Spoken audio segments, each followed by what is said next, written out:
Hello and welcome to the Gaggle, where we challenge and, if necessary, destroy media narratives.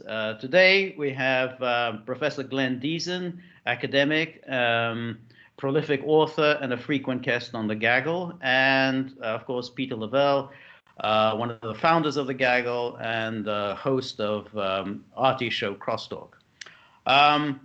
So I was reading antiwar.com today, and the lead story is U.S. talk of setting up a NATO-like organization in Asia to counter China. Now, of course, we've had NATO-like organizations supposedly set up in the past. You know, we've had the Southeast Asia Treaty Organization, we had the Baghdad Pacts. None of them really ever came to anything. Now, what about this one? Given the extremely belligerent rhetoric coming out of Washington, should we be a little concerned about this talk of creating a NATO to contain China, Glenn? Well, I would suspect that the United States would find some reluctance among its allies to engage in a formal military alliance, because its allies would not be motivated primarily then by this so-called military rise of China, because I think most countries would consider this to be the militarization of an economic conflict. Don't get me wrong, the United States and China has some conflicts in the South China Sea, but overall this is an economic conflict which is now being escalated. Again, one of America's key concern is that the military dependence of its allies has not really been translated into economic loyalties. That is, and this is a key concern, because they see they're having some trouble now as China is overtaking them, only using economic instruments of power. That is, they see the Chinese technology is overtaking the Americans. They're starting to dominate the strategic industries. They see their allies jumping along with the Silk Road initiative. They're joining the Chinese investment banks. They're starting to trade in Chinese with their currency. So they see the inability to prevent them from jumping on the geoeconomic bandwagon that is China. However, the key instinct here seems to be to militarize it to some extent. If you bring it into the military level, then the security dependency, much like during the Cold War, would help to keep its allies in line. But Glenn, isn't this really just an admission of failure? I mean, if you can't resolve this economic conflict, this trade conflict, and then you go directly to militarization, particularly asking countries to get on board, for instance, Japan, which has a very strong anti-militarism sentiment to this day, and then getting like Australia on board. Well, you know, they have a lot of trade with China. As a matter of fact, isn't it interesting that Japan and Australia are very close to China, not the United States here? I mean, this looks like a coalition of one, and trying to nudge people along, and they don't see any national interest. Now, maybe a trading interest, yeah, maybe, but I mean, not in a national interest. Maybe I'm getting it wrong, Glenn. Yes, well, for a while there's been some ambitions to create the Asia-Pacific region organized along the Quad. That is the United States, Japan, India, and Australia. Now, obviously, most of these are quite reluctant, and it's the United States that's pushing for this. Indeed, the whole concept of Asia-Pacific is being reconceptualized as the Indo-Pacific, which to fit these four countries. But this is also where the feasibility seems to be lacking, because for India, they seem to be a bit apprehensive about joining in any formal alliance, as that would, for one, it would create a lot of complications with the relationship with Moscow, and also on a broader, they wouldn't want to engage in a direct conflict in this way with the Chinese, and it would undermine their historical efforts to be an unaligned state.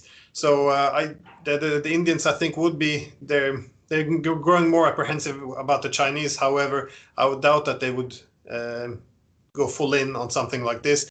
Australia has a similar problem. They've been economically, they're linked mostly to China now, but their security dependence is with the United States. So their goal has been to position themselves between, and essentially saying we don't want to choose. Of course, there's some pressure by Washington that they do choose and because the two options they have is either stay neutral or align yourself with the United States. So, and the last. Yeah. Oh, go ahead if you finish your point. I guess Japan would be the country most inclined.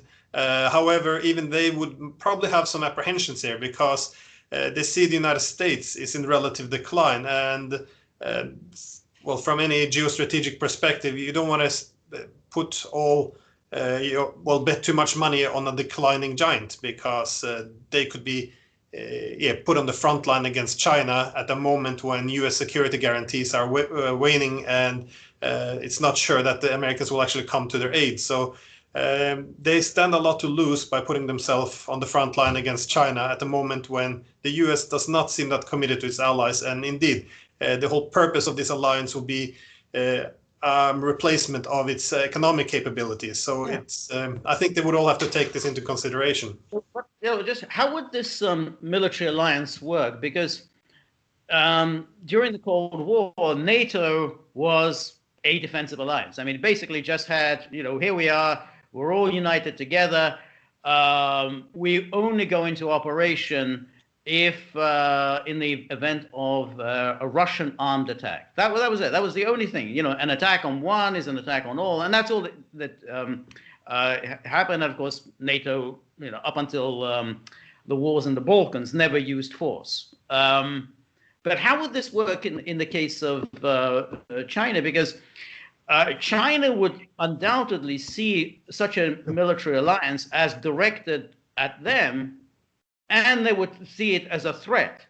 And therefore, this could well lead to some kind of conflict. I mean, even during the Cold War, one could certainly argue that had it not been for the establishment of NATO, the Soviet Union might not have reacted as ferociously as it did when there were troubles within Eastern Europe, and they did see NATO as in some way a threat, but particularly a rearmed Germany within NATO.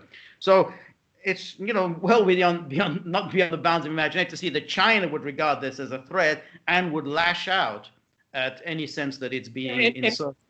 And to add on to that, Glenn, during the Cold War, the standoff between NATO and the Soviet Union and the Warsaw Pact, they didn't have much of a trading relationship, okay? I mean, this is very, very different here. And the U.S. has always maintained, at least officially, that its policy is not to contain China. This would be, obviously, a containment of China with a very strong and obvious military element involved. So, I mean, I'm going to echo what George is saying. I mean, the Chinese are not going to take this well, and it would give them justification for maybe a more robust foreign policy more than it is now.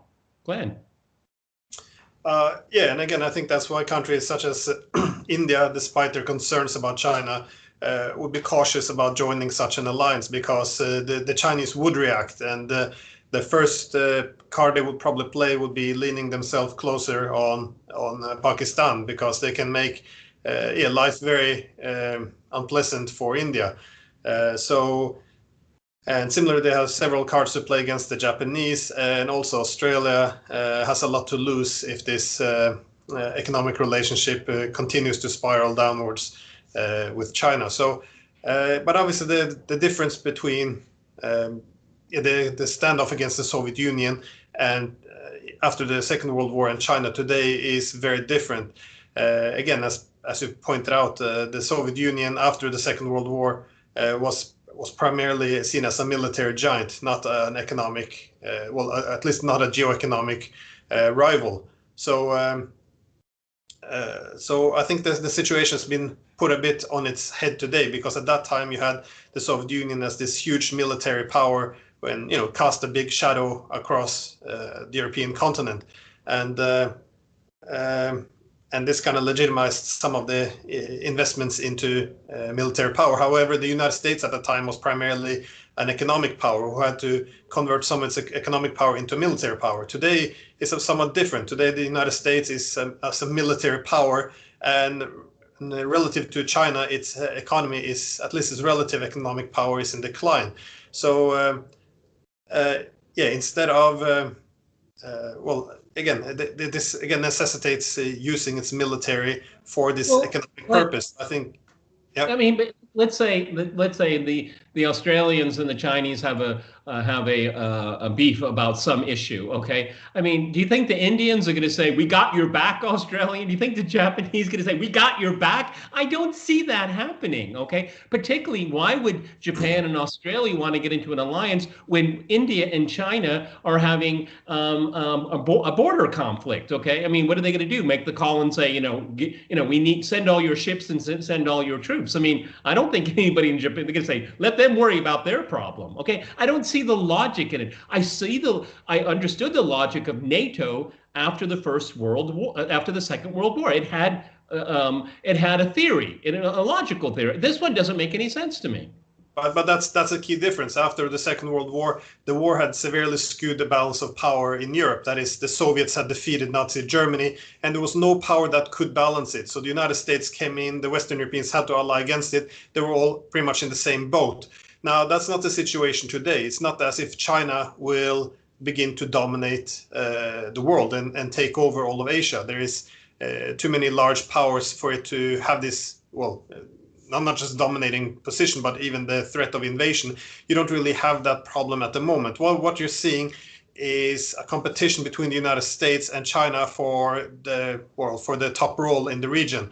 So I think for that reason, this is less of American allies running under the umbrella of U.S. protection, and more the United States trying to pull its allies into this organization. So There's also another aspect of it, which is the Soviet Union was obviously a military giant, but it was also the leader of a global coalition, the global anti-Western, anti-imperialist coalition. So it was actually combined with its, relative economic weakness, great military strength. It had great diplomatic power. At the United Nations, it was the leader of the anti-Western coalition. It conducted a very vigorous foreign policy.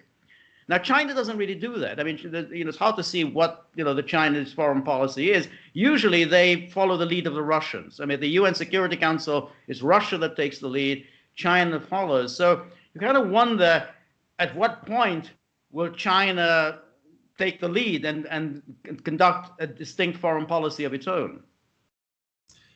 Yeah, and I think that's an important difference. As for one, the world is not bipolar. It's not divided between the US and China. You have other large powers as well. Second, unlike the Cold War, you don't have the same ideological divide. I know that in Washington, it seems like they only recently discovered that it's the Communist Party that rules in China, which, unlike the last few decades. But this is, again, it doesn't have the same same divide as you did during the Second World War. Because keep in mind, the Cold War was actually a very good time for the United States in terms of creating the West as a region. For one, they had overwhelming power compared to their allies, so there was such a concentration of wealth in the United States, who then held almost half the GDP of the world. And second, the militarized conflict of the Cold War kind of forced some solidarity in the West, because we didn't have the luxury of squabbling over minor geoeconomic disputes, given that this overarching priority of a militarized conflict with the Soviet Union had to take precedence over these economic issues. But you don't see any of these variables today. You simply there's no one in the Australians aren't fearing any Chinese invasion any moment. They're a bit concerned, of course, about the rapid rise of China, who they have not the same affinity towards as they do the United States, but this idea that they would make themselves a front line against China, I don't see the benefit behind it. I think there's also no benefit here. Unfortunately, we have to bring this fascinating discussion to an end. We have a strict time limit here. So we'll soon be back, and thank you. Share and subscribe. Yes, and don't forget, if you like the gaggle, like, share, and subscribe. See you soon.